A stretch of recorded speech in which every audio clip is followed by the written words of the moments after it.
Wall Street is in New York's Lower Manhattan. It was so named because a wall was built there in 1653 by Peter Stuyvesant, the Dutch governor of the city, then known as New Amsterdam, to protect the city's residents from the Indians, as they were known at the time, and from a possible British invasion. The wall itself was never put to the test, but lent its existence to the name of the street running alongside it.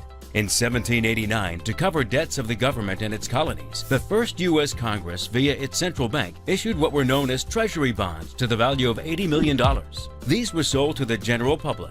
In those days, Manhattan's population numbered around 34,000, and Wall Street was still an unpaved dirt road. Along its sides, trading houses stood and transacted international commodity sales. Before long, Wall Street's trading houses also began selling lottery tickets, stocks, and bonds. As demand grew, two renowned trading houses of the time, Leonard Bleecker at 16 Wall Street and Sutton and Harry at 20 Wall Street, began holding supplies of bonds and stocks.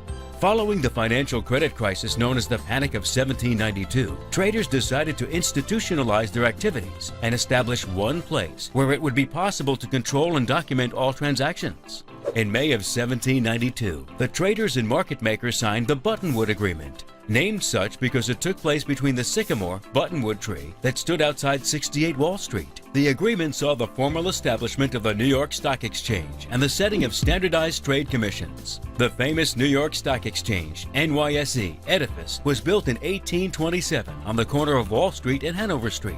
Simultaneous to a period of worldwide economic prosperity, Wall Street developed its role as the most important international financial center.